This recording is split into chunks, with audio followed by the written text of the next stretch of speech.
Nice little 4-hour hike up the mountain.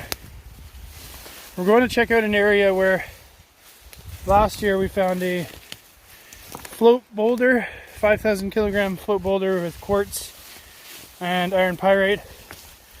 Assayed about 5 grams a ton. Reportedly there was a 6 and a 12 meter wide quartz vein that was never mined or pursued, and those float boulders might come from those 2 quartz veins. We don't know. So we're just going to check out the area around it and see what kind of deposits or anything that we can find. A lot of hiking underway right now. Really oxidized area here. Look at the quartz from there.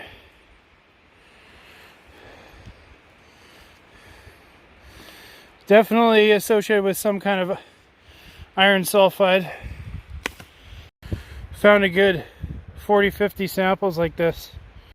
So we're finding these boulders all over the place here, and they have hunks of chalcopyrite all over them. This is quartz right in here. This is a malachite stained rock here, so there's definitely something in this area that we should be looking at. So we're going to search here for a bit. So here's some of the samples we pulled from that outcrop. Loads of chalcopyrite. There's quite a few quartz float boulders there too that have the same mineralization, so there's obviously something there, but it needs a little bit more exposing. So we found a quartz vein here.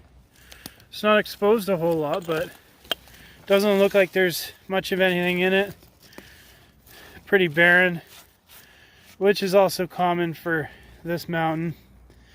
But what you usually see with quartz veins is you have mineralization in the contact between the quartz and your host rock. I just don't think we're going to be able to find this without doing extensive digging. So this is the dominant host rock for a lot of the deposits on this mountain. And this is a schistose rock. You have mica schist, you have sericite schist. You got a whole different whack of schists on this mountain.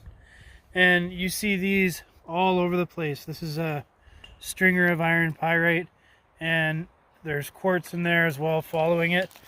And I've literally found probably 1,000 of these little stringers all over this mountain, if not more.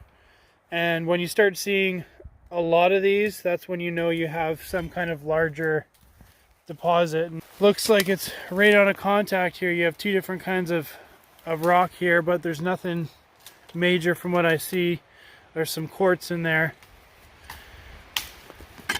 and a little bit more quartz in there with iron pyrite, but it's just not big enough. We have an interesting little area here on the side of the road that we just discovered. We found some samples in the ditch. We know it's from somewhere in here because we're digging them out of the bank. So over here you have a slaty schist with some mica in it, and we're finding samples along this road of little bits of quartz with schists in about a 20 meter area. Here's a hunk of quartz with deteriorated schists, and this is what we're after.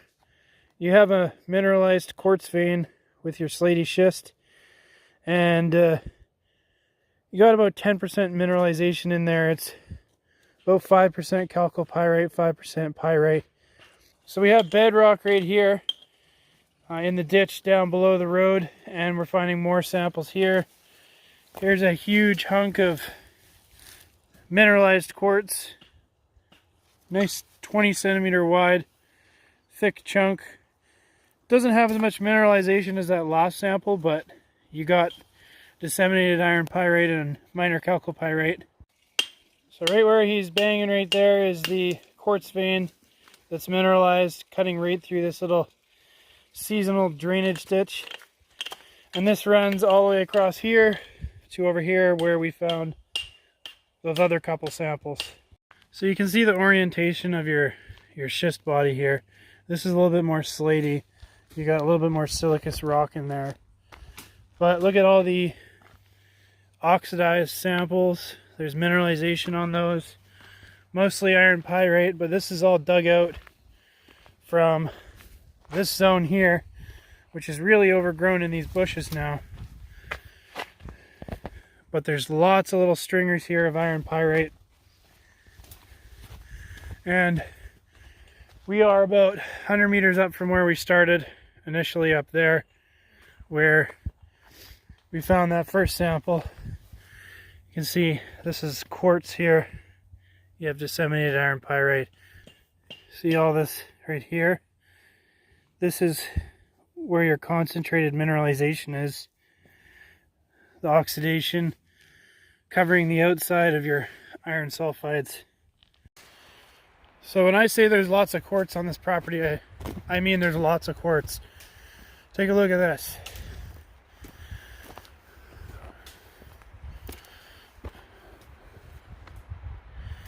Massive quartz vein. So we've checked this out actually before, and I don't see any mineralization associated with this other than on occasion minor chalcopyrite and pyrite.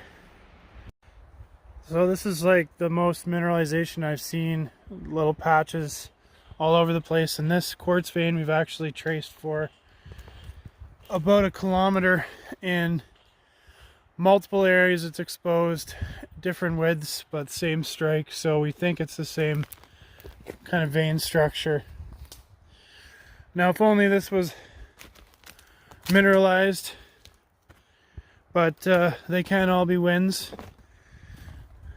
Anyway, just thought I'd show this last quartz vein. We're out of here. Thanks for watching. See you guys next video.